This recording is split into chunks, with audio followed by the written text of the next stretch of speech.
Hi, everybody. Mike Donnelly here from Barrier-Free Contractors. And today we're going to create a barrier-free roll-in shower. We're going to take you from the beginning of the job, when I first walk in to see what we need to do, to the finish of the job and how it looks when it's all completed. So what we do here is we've got a tub scenario that we have to remove. And also we remove all the walls that are involved here. So we'll take the tub out. We'll find out what's below the tub, take all the walls out, what's below the walls, and we'll know what we have to do to complete the job. We also remove the toilet to give ourselves full access to this case. And that's a really good thing. So I take the tape measure out, I determine the width of the tub, length of the tub, length of the walls, height of the walls, and determine at that point what's going to be needed to be able to finish this job properly and to bid it accordingly. Then when we're done, once we got the job, we'll go ahead and we'll remove the walls. And you see here, in this particular case, these two walls are both interior and exterior walls. So the interior walls are almost always insulated because they're almost always next to a bedroom or a living area. So what we do is we soundproof it with the insulation. And on the exterior walls, of course, we want to make it so that there is some type of a heat and cold barrier that's going to be needed to be able to insulate properly to do this the right way. We'll also find out now what we have to do to trench the drain and where we're going to put that drain to make sure that the water drains appropriately. So you're going to see that in the next slide. All of the time, basically cleaning it all up, making it look like it's supposed to look, and get this thing rolling. Then we're going to install the drain, and we trench it all out and determine where the drain needs to be able to make this pitched properly so that when we run the water, it doesn't pour out into the bathroom floor. That's very important. And we do everything to code, making sure that it's done and inspected properly. Now over here, you're going to see where we run backer studs. And those backer studs are extremely important in terms of where the grab bars are going to be located. So we know in advance where the grab bars should be, and that's where we put the backer studs. We'll measure up, we'll make notes of where the measurements are and where the grab bars are going to be, and we'll install the backer studs. It works really well. That security is very important. The safety of a client, if that grab bar was not put and screwed into a backer stud, then there's a possibility that that could pull off the wall and injure the client. So therefore, the backer boards are really important. So then once that is done, we're going to go ahead and we're going to install the Duroc backer material. It's a cement board that we put on the walls.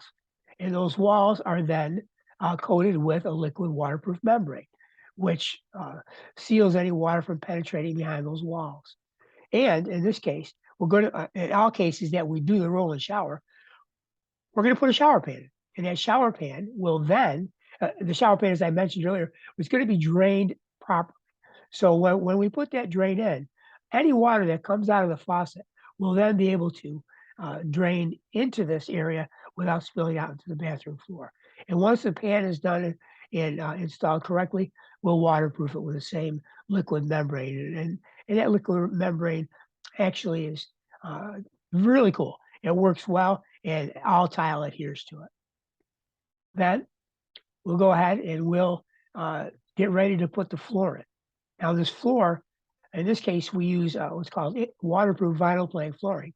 And that it's waterproof in terms of it's just not going to be destroyed by any of the water that comes out of the bathroom. So we're going to take the vanity out, the toilet, as I said earlier, and we're going to go ahead and get the floor ready to go so that we can then put the floor down. All of that vinyl waterproof flooring it goes right from the edge of the shower, which you'll see, to the doorway.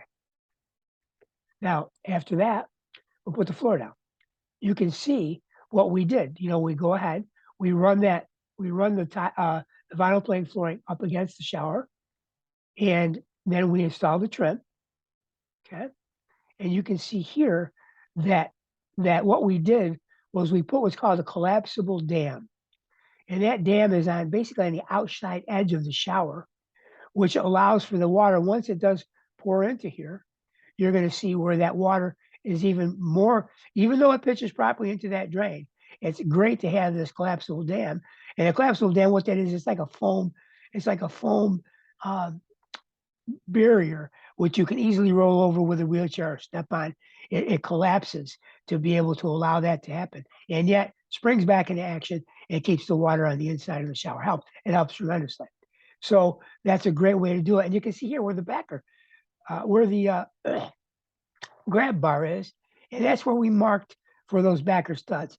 Just an example of why and how we end up doing that, and now that secures the whole thing. Now you can see here a done deal where now you got the shower curtain, the collapsible dam, the vinyl plank flooring, and all the trim necessary to make this work really well. And by the way, this waterproof vinyl flooring really helps expedite the job in terms of you don't have to tear up the existing tile often, and you can then go right over the tile, or it doesn't matter because the flooring goes down really quickly and it allows for the job to be expedited. So based on all of that, let's finish the job. And the next job is to let's get the tile on the walls, all of the grab bars and valves and everything that's needed to finish this job is done. And what you're going to see here, you're going to see all the tile walls came out really nice. You're going to see the grab bars, and we also installed what's called a vertical grab bar with a sliding shower attachment to it. So that attachment pulls off. You got about 6 to 8 feet of play that you can utilize for your personal shower. And then you've got the final look, which is putting the shower curtain over it, and you just have a really nice situation. So there it is. The goal is always to make this job look good, to get these clients in a position so that they really are happy with what you've done and are very secure in that they've got a bathroom now that will, no steps, you can roll right in. You've got the grab bars, you got everything for safety, and you've got a brand new and lovely bathroom. And I love doing this because everybody walks away with a smile on their face. Okay? Thank you very much, and we'll talk to you soon.